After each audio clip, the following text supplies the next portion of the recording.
Someone's drowning. The shout sliced through the warm afternoon air along Riverside Walk, but for a moment, no one moved. Dozens of people stood scattered along the wide concrete path that curved beside the slow gray river. Joggers pausing mid-stride, a couple sitting on a bench with iced coffees, a teenager lifting his phone higher to see over the crowd. Out in the water, about 30 feet from the edge, a man's arm broke the surface once, then slipped back beneath the rippling current. The river wasn't wild, but it was cold and deep, the kind of water that looked calm until you were in it. Someone said, "Did he fall?" Another voice answered, "Call 911." A woman covered her mouth, staring, but no one stepped forward. At the far end of the path, Aaliyah Carter had just finished her shift at the small hot dog cart where she worked after school. The cart smelled faintly of grilled onions and mustard, and her backpack hung over one shoulder as she counted the last of her tip money, 3 crumpled $1 bills and some quarters. She heard the shouting before she saw the crowd, the sharp panic in the voices making her look up. For a second, she thought it was just another argument or someone chasing a lost dog. Then she saw the water. Aaliyah froze. The man surfaced again, farther out now, his movements slow and uneven, like he was trying to remember how to swim. The river carried him sideways, turning him slightly with the current. Around her, people were talking fast, pointing, filming. "He's out there," someone yelled. "Is anyone a lifeguard?" But the nearest lifeguard stand was nearly a quarter-mile away, and the path between here and there curved around trees and bike lanes and parked scooters. Aaliyah felt her chest tighten as she watched the man disappear again under the water. The river looked darker where he had gone under, the surface folding quietly back together as if nothing had happened. She dropped her backpack. It landed on the pavement with a dull thud. For a moment she stood there, breathing hard, staring at the spot where he'd vanished. She thought about the cold water, about the weight of the river, about how far 30 feet suddenly looked when someone's life was on the other side of it. Behind her, someone said, "Don't jump, you'll drown." 2. Another voice added, "The ambulance is on the way." But the river didn't slow down for ambulances. Aaliyah kicked off her sneakers and ran the last few steps to the railing. The metal felt warm under her hands from the afternoon sun as she climbed over. A few people gasped. One man shouted, "Hey, wait." But Aaliyah was already looking out across the water, searching for the place where the man had last gone under. The river carried small reflections of sunlight across its surface like broken glass. Then she saw it. A faint movement, an arm pushing weakly through the current about 20 feet away now. Without thinking again, Aaliyah took one breath, deep and steady, the way her mother had taught her before swimming lessons when she was little. If someone needs help, her mother always said, "You help." And with that, Aaliyah Carter stepped off the edge and plunged into the cold river while an entire crowd watched from the shore. The river closed around Aaliyah Carter like a sheet of ice. The shock of the cold rushed through her arms and chest so fast that for a second her breath disappeared, but she forced herself to keep moving. Her sneakers were gone, her jeans heavy almost instantly, but she kicked forward anyway, pushing through the dark water toward the place where the man had vanished. Above her, voices echoed from the river walk, distant and scattered, like they were coming from another world. Someone shouted that help was coming. Someone else said she should turn back. But the current did not slow down and the man had not surfaced again. Aaliyah swam harder, each stroke cutting through the water as she searched the shifting surface ahead of her. Then she saw him.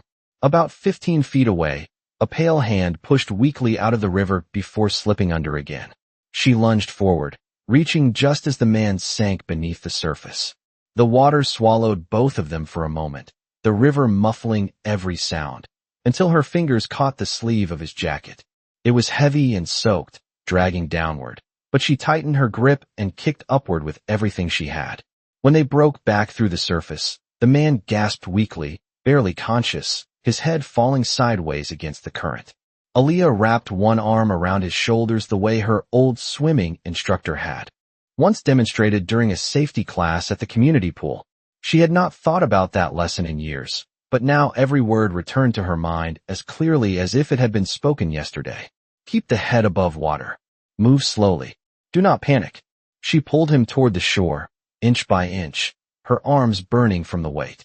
The distance that had looked short from the path now felt endless. The river carried them sideways while she struggled to keep them moving forward. Behind her, the crowd along the railing had grown larger.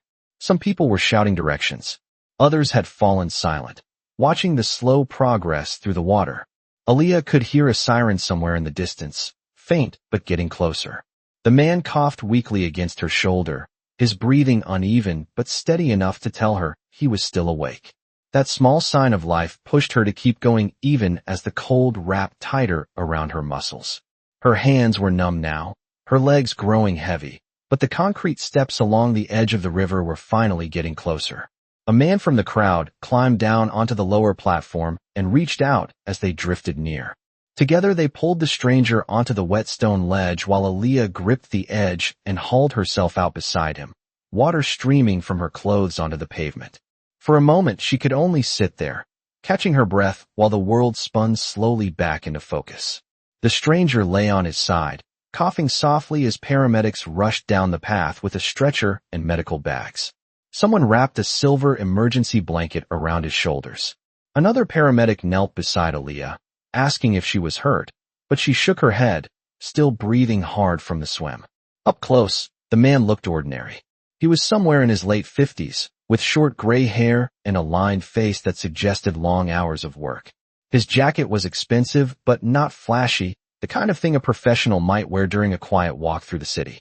When he opened his eyes briefly, they moved slowly across the small circle of people gathered around him before resting on Aaliyah. For a moment he looked confused, as if he was trying to remember how he had ended up beside the river. Aaliyah hugged her arms around herself to stop the shaking in her shoulders. The afternoon sun was still bright above the trees, but the cold from the water had settled deep into her bones. One of the paramedics helped the man sit up while another checked his pulse and breathing. People whispered around them, still trying to piece together what had just happened. Aaliyah stayed quiet on the edge of the platform, her wet hair clinging to her face while she watched the stranger recover.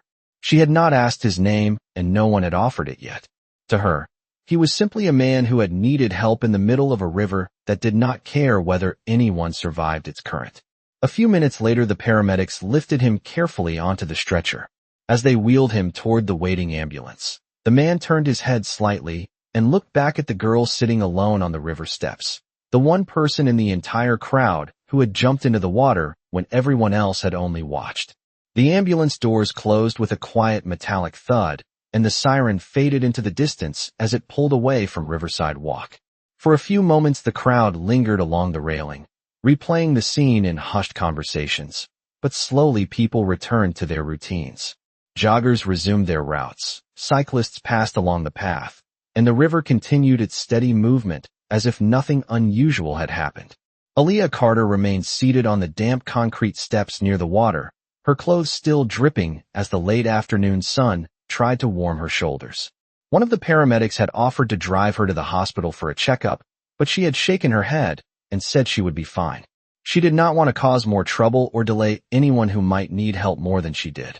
After a few minutes, she stood up carefully, her legs stiff from the cold, and climbed the steps back to the walkway. Her backpack was still lying where she had dropped it earlier. Someone had moved it away from the railing so it would not get stepped on. She picked it up, brushing a bit of dust from the fabric before slipping it over her shoulder again. A couple walking past gave her a quick smile and said she had done something brave. Another person nodded politely as if acknowledging a stranger on a quiet street. Within minutes the riverwalk looked almost exactly the way it had before the shouting started. Aaliyah walked slowly toward the small hot dog cart where she had finished her shift earlier that afternoon. The owner, a middle-aged man named Luis who had watched part of the rescue from down the path, was waiting beside the cart with a folded towel in his hands. He handed it to her without saying much at first, just a quiet nod that carried more understanding than a long conversation would have. Aaliyah thanked him and used the towel to dry her hair as best as she could. Her hands were still trembling slightly from the cold, but the warmth of the sun was beginning to settle into her skin again. The rest of the afternoon passed quietly.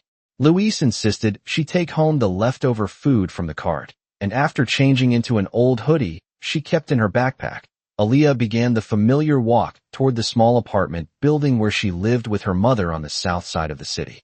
The neighborhood streets were busy with evening traffic, grocery bags, and children riding bicycles along cracked sidewalks. It was the same routine she followed almost every day after school and work. Inside the apartment, her mother was just returning from a long nursing shift at the hospital. The smell of reheated soup filled the tiny kitchen as Aaliyah explained what had happened near the river. Her mother listened carefully, her tired eyes widening for a moment when she realized how serious the situation had been.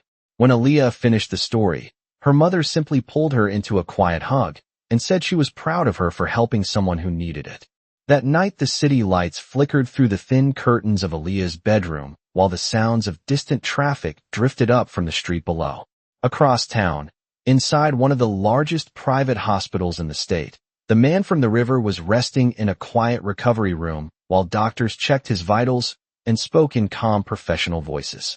His name was Richard Whitmore, a name that appeared on the top floor of office buildings, on the glass doors of corporate headquarters, and on the cover of business magazines across the country. Richard Whitmore was not simply a successful man. He was the founder of a massive investment company, the owner of several technology firms, and one of the most influential billionaires in the entire region. Normally, his days were filled with board meetings, international calls, and private security teams that rarely let him out of their sight. But that afternoon, he had insisted on walking alone along the river, hoping for a quiet moment away from the endless noise of business decisions and financial headlines. As he lay in the hospital bed with a warm blanket around his shoulders, he kept replaying the moment he opened his eyes beside the river steps and saw a teenage girl sitting there soaked in cold water, shivering but calm, as if risking everything to save a stranger was simply the most natural thing in the world. The nurses believed he had been fortunate that someone had reached him in time. Richard Whitmore knew it was more than luck. Somewhere in the city, a girl named Aaliyah Carter had stepped into a river when everyone else had only watched, and that simple act of kindness had just saved the life of a man who owned half the skyline. Morning sunlight stretched across the glass towers downtown, while traffic moved in slow lines through the financial district. And inside a quiet hospital room on the 12th floor, Richard Whitmore sat upright in bed watching the city wake up through a wide window. A nurse had just finished checking his pulse and blood pressure, assuring him that the cold water had not caused any lasting harm. His breathing was steady now, and the color had returned to his face. To the hospital staff, he was simply another patient recovering from a dangerous accident, but outside those walls his name carried enormous weight. Assistants had already begun arriving in the hallway, their voices low as they spoke on phones and coordinated messages from executives across the country who had heard about the incident during the night. Yet Richard Whitmore's thoughts were not on his companies or his meetings. He kept seeing the same image over and over again. The moment his vision had cleared beside the river steps, and he noticed the girl who had pulled him out of the water. She had been sitting quietly on the edge of the platform with soaked clothes clinging to her shoulders, shivering from the cold, but still watching to make sure he was all right. There had been no reporters around her, no cameras focused on her face, no dramatic announcement about what she had done. She had simply been there, unnoticed by most of the crowd, like someone who was used to being invisible. Richard had built an empire by noticing details other people overlooked. That instinct had never left him, not even in the middle of a crisis. When the paramedics lifted him onto the stretcher, he remembered turning his head slightly and seeing the girl again as the ambulance doors began to close. For a second their eyes met, and he could see that she was barely older than a high school student.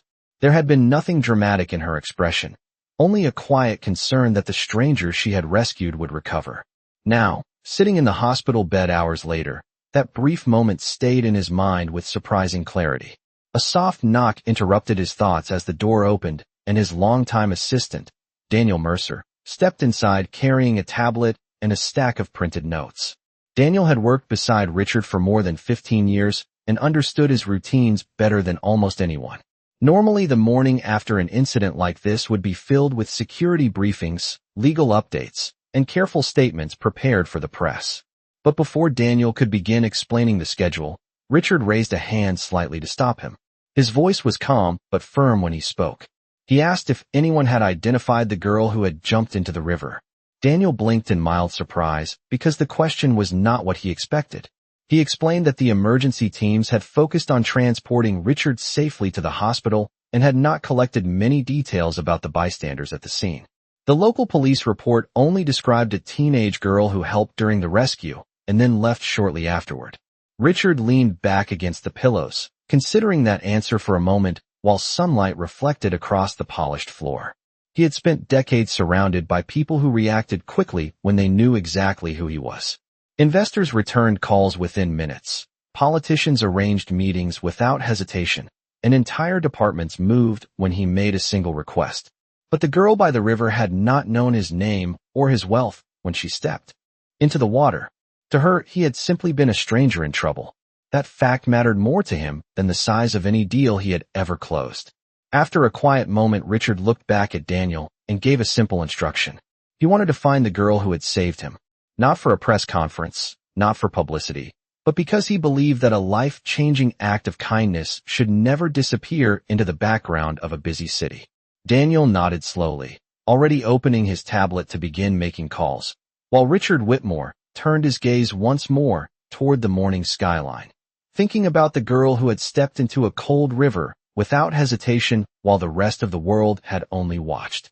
Daniel Mercer moved quickly once he left the hospital room, because when Richard Whitmore gave an instruction, it was rarely ignored or delayed. Within an hour, Daniel had already spoken with the hospital staff, contacted the emergency responders who had answered the call along Riverside Walk, and requested the incident report filed by the city police department. The details were limited but helpful. According to the report, a teenage girl had entered the river after noticing a man struggling in the water and had managed to pull him close enough to the steps where bystanders assisted. The officer writing the report described her as calm, cooperative, and eager to leave once the ambulance arrived. There was only one useful detail attached to the statement. A vendor who worked along the river had told the officer the girl often helped at a nearby hot dog cart after school, and that her name might be Aaliyah. Daniel read the line twice before passing the information along to Richard later that afternoon. Meanwhile, across the city, Aaliyah Carter's day continued exactly as it usually did. The alarm clock on her nightstand rang at 6:30 in the morning, and she rolled out of bed quietly so she would not wake her mother, who had returned from another overnight nursing shift only a few hours earlier. The small apartment was still dim with early morning light when Aaliyah prepared a simple breakfast of toast and orange juice before heading out for school. The cold she had felt the day before had mostly faded, leaving only a slight stiffness in her arms from swimming against the river current. She did not think much about the rescue now. To her, it had been a moment that passed quickly, something she had done because someone needed help. At school, the day unfolded with the familiar rhythm of classes, lockers closing, teachers explaining assignments, and the quiet buzz of students moving between hallways. Aaliyah paid attention in biology class, where the teacher spoke about human anatomy and the remarkable way the body could recover from sudden stress. She had always enjoyed learning about medicine, and sometimes she imagined what it might be like to become a nurse like her mother, or maybe even a doctor one day. But those thoughts usually stayed quiet in the back of her mind, because college tuition felt like a distant dream for someone growing up in a small apartment above a crowded city street. After the final bell rang that afternoon, she walked the familiar route toward Riverside Walk, where the hot dog cart waited beside the row of maple trees near the water.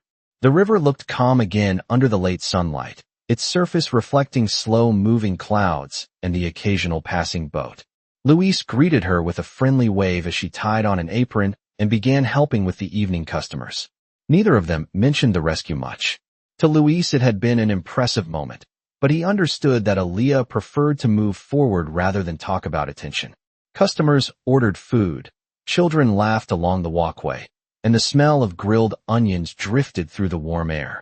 It was a normal afternoon in every possible way.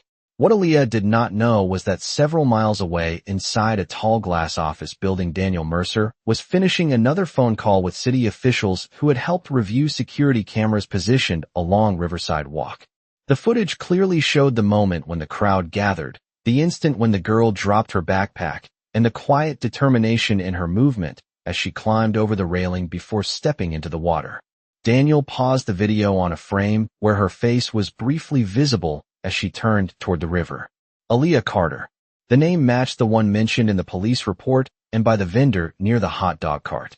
Daniel leaned back in his chair and allowed himself a small smile, because he knew Richard Whitmore would want to see this. Not as proof of bravery for the public, but as confirmation of the quiet courage that had saved his life. And somewhere along Riverside Walk, unaware that powerful people were now searching for her name, Aaliyah Carter handed a customer a hot dog wrapped in paper while the same river flowed past beside her, calm and steady like it always had been. The evening light along Riverside Walk softened into a warm golden glow as the sun drifted lower behind the skyline, and the steady rhythm of footsteps, bicycle wheels, and quiet conversations filled the path beside the river. Aaliyah Carter stood behind the hot dog cart handing a paper tray to a customer while the smell of grilled onions floated gently through the air. It had been 2 days since the rescue, yet life around her had returned to its familiar pace. She tied another napkin around a wrapped sandwich and watched a family walk past the railing where the water moved calmly below. From where she stood, it was easy to see the exact spot where she had jumped into the river, but now it looked ordinary again, just another stretch of water reflecting the evening sky. Luis counted a small stack of bills inside the metal cash box and glanced toward her with a quiet smile. He had already told the story of what she had done to several regular customers, but Aaliyah never stayed long enough to hear the full version. Whenever someone mentioned the rescue, she simply shrugged and continued working as if it had been a small moment that belonged to the past. A gentle breeze drifted off the water and brushed against her sleeves while the last few customers of the evening approached the cart. The city had begun to glow with early lights from office buildings and apartment windows. Somewhere across the river a ferry horn sounded, echoing softly through the warm air. Aaliyah liked this time of day because it felt peaceful, the busy rush of the afternoon fading into a quiet evening rhythm. After serving the final customer, she helped Luis close the cart for the night. Metal panels folded into place with soft clinks while the small grill cooled beneath the open sky. Luis handed her a paper bag with a leftover sandwich and a bottle of water just as he always did. Aaliyah thanked him and slung her backpack over one shoulder before beginning the short walk toward the bus stop a few blocks away. The sidewalk was calmer now, with only a few late joggers moving past the trees and the occasional couple strolling along the railing to watch the sunset. She paused for a moment near the same railing where she had climbed over days earlier.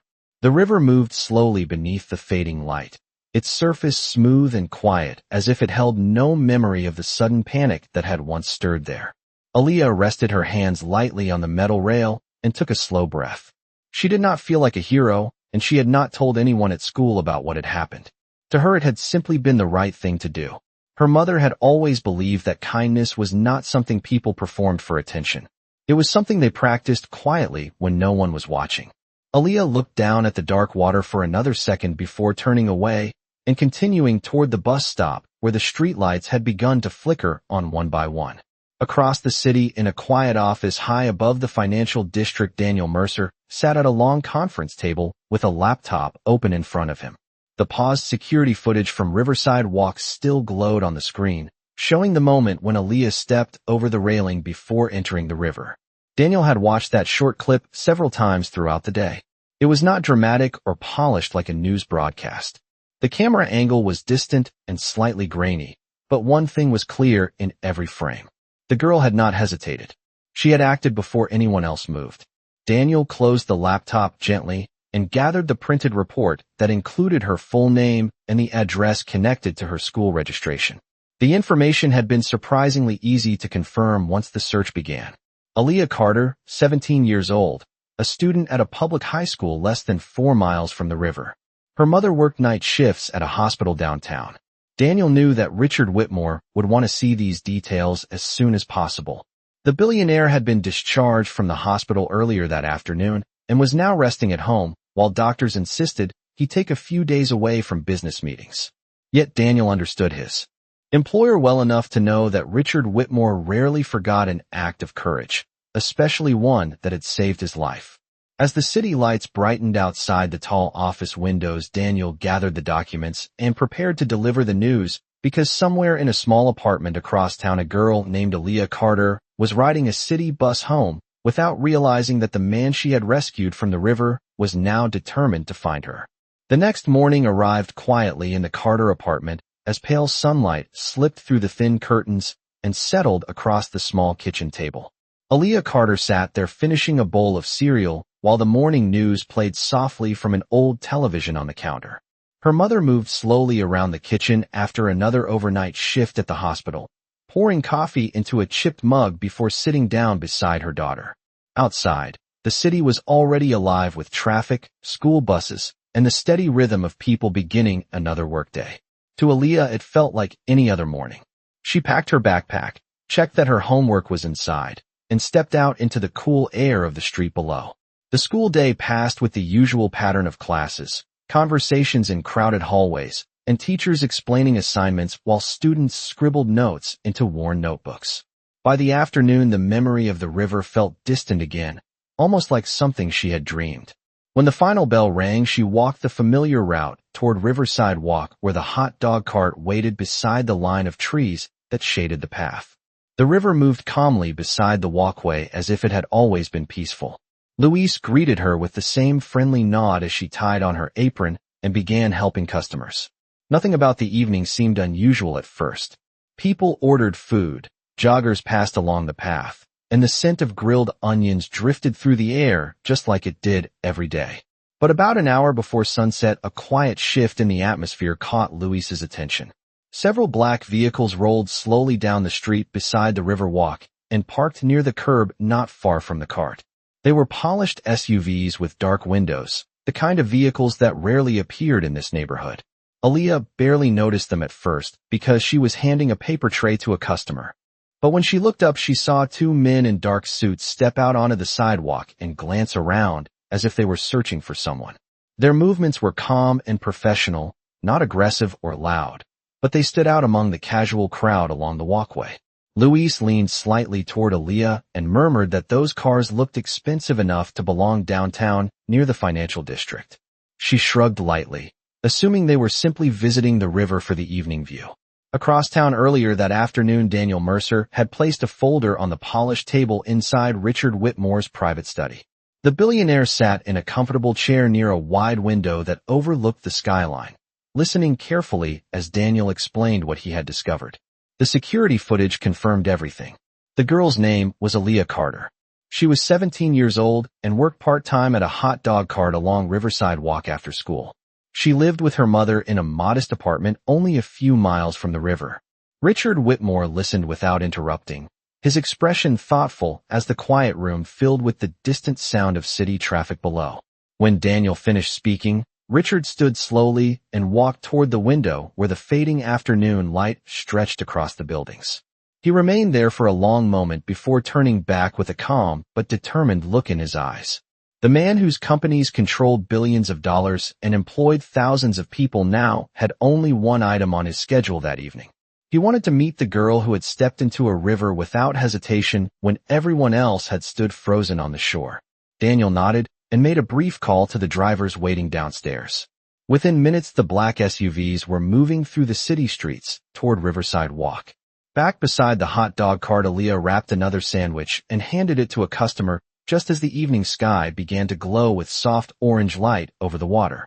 She had no idea that the quiet man she had pulled from the river was now only a few steps away from finding her again. The warm glow of sunset stretched across Riverside Walk as the evening crowd continued drifting along the path beside the river. Aaliyah Carter stood behind the hot dog cart, placing a wrapped sandwich into a paper tray while Louise handed change to a customer. The sound of quiet conversations, bicycle wheels rolling over the pavement, and the distant hum of city traffic blended into the calm rhythm of the evening. Aaliyah barely noticed the black SUVs parked along the curb at first because customers still stood in line and she was focused on preparing the next order. But the atmosphere slowly shifted as two men in dark suits stepped onto the walkway and moved toward the cart with calm, deliberate steps.